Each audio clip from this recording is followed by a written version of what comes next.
be." No sooner had he tipped his hat than the housekeeper had already turned back to the hackney, ready to climb inside. A wave of panic hit her. "Aren't you staying with me for a bit?"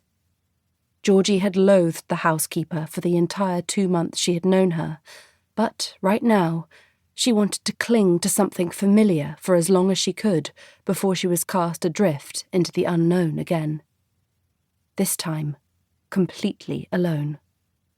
"I've got to get back." There wasn't an ounce of compassion on the woman's pinched face. "I've got the Colonel's house to run, so I don't have the time to mollycoddle you." She curled her lip in disgust in the exact same manner as the Colonel always did, whenever he deigned to glance her way. "You're not a child any more, Miss Georgina. You turned 16 today. It's long past time you grew up." With that heartfelt happy birthday, the door slammed shut and the carriage lurched away. Left by herself on an alien pavement, with not a single soul in the world who cared one jot about her, Georgie had the sudden urge to weep. In case she did, she sat on the tatty old trunk, filled with all her hastily packed belongings, and sucked in a calming breath. She hadn't had a soul who had cared in 6 years, so that was nothing new, and this was vibrant Mayfair, after all, and not a joyless army barracks, so how bad could it be? For good measure, she clutched her mother's locket as if her life depended upon it. Usually, despite having only fading memories of her mamma, the dented gold pendant soothed her, but today, even that precious talisman wasn't working. She was too scared, too confused by where she was and what lay ahead to find any comfort. 3 days ago, before he had unexpectedly shipped her off, all the Colonel had barked was that he was finally getting shot of her, which hardly filled her with any hope that her miserable lot in life was about to improve, even if this was Mayfair. A big fat tear drizzled over her cheek, and she let it fall. It felt like a final act of rebellion, as the Colonel had never had time for tears.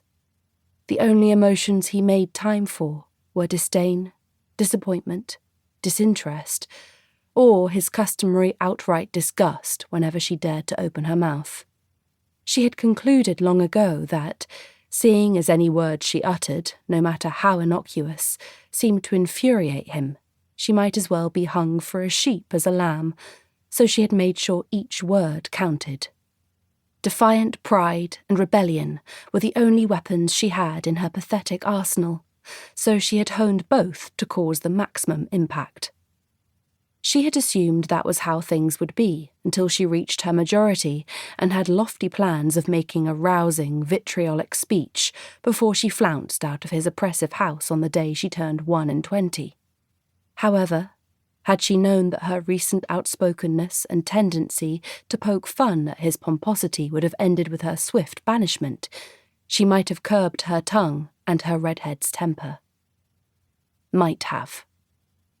Even now, in enforced exile on this faraway pavement, she had to scoff at the preposterousness of that ludicrous thought. Curbing her tongue for that humourless, granite-hearted despot would have felt too much like surrender, and it would be a cold day in hell before she ever allowed that to happen. She didn't only hate him for herself, but for the complete disregard he had treated her dear mamma with too, so good riddance to him. Good riddance to his frigid, disagreeable character and his latest soulless household and all his stupid, pointless rules. If the Colonel was glad to finally be shot of her, she was gladder to be shot of him. In fact, if she ever saw him again, it would be too soon. She steeled her shoulders and swiped the second tear away before she remembered that she was crying to spite him, and then decided that she would howl like a baby right this second, simply because she could. And she would have, too, if the shiny blue front door to the supposed school hadn't opened to reveal 3 beaming female faces, which were all about the same age as hers. "You wouldn't happen to be Georgina Rowe, by any chance, would you?" A pretty